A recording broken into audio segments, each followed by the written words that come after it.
प्रेरणास्पद कथा YouTube channel पर मैं धनंजय जैन आप सभी का हार्दिक स्वागत करता हूँ।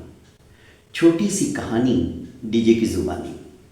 दोस्तों, एक बार एक राजा राजसी ठाट बाट के साथ हाथी के अंबारी के ऊपर बैठकर गांवों के अंदर प्रजा का सुख दुख एवं प्रजा से रूबरू होने के लिए भ्रमण कर रहा था। अचानक उनकी शेरवानी का बटन टूट गया। आनंद फानन में गांव के दर्जी को बुलाया गया। दर्जी ने बटन सिल दिया। राजा बड़ा खुश हो गया। राजा ने कहा, बोलो क्या इनाम दिया जाए।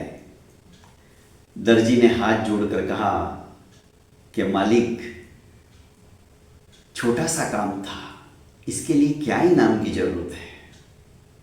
और ये तो मेरा सौभाग्य है कि मुझे आपकी सेवा करने का मौका मिला, अवसर मिला।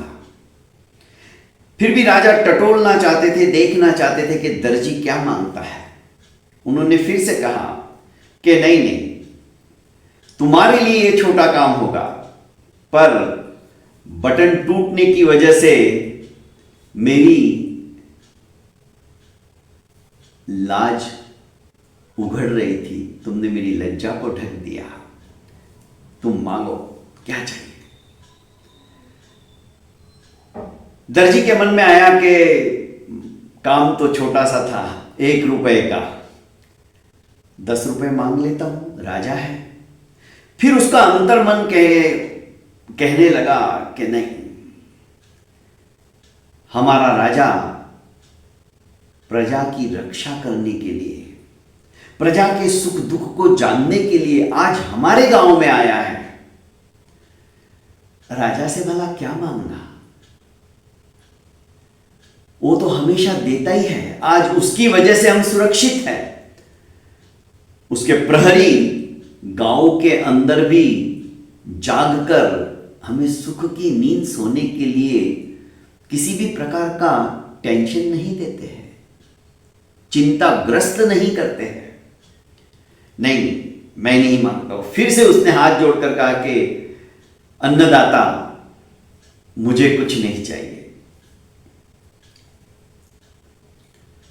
राजा ने फिर से एक बार कहा कि नहीं भाई, तुमने मेहनत की है, उसका फल तो तुम्हें मिलना ही चाहिए।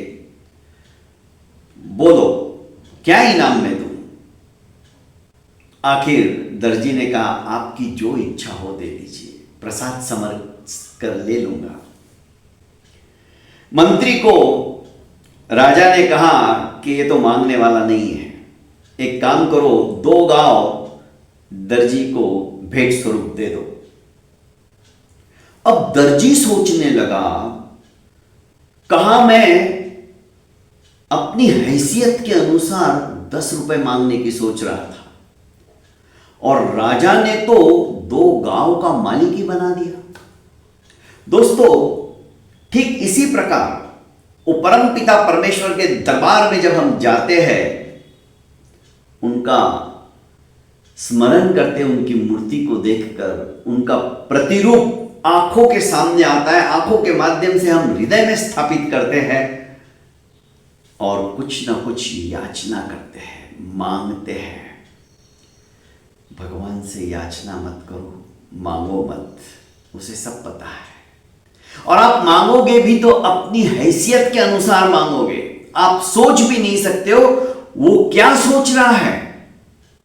आप सिर्फ 10 रुपए तक की सोच सकते हो, जहां तक आपकी सोच जाती है, जहां तक आपकी कामना जाती है, जहां तक आपकी इच्छा अपने आप की अभिव्यक्ति देने के लिए तरसती है, पर उसका देने का हिसाब कुछ अलग ही है। वो अपनी हैसियत के अनुसार देता है। हम सोच भी नहीं सकते हैं, वो इतना ज्यादा हमें देने के लिए आतुरित है। इसलिए निष्काम भावना से उस प्रभु की प्रतीति करो, भक्ति करो, कुछ मत मांगो। बहुत बहुत धन्यवाद। प्रणाम।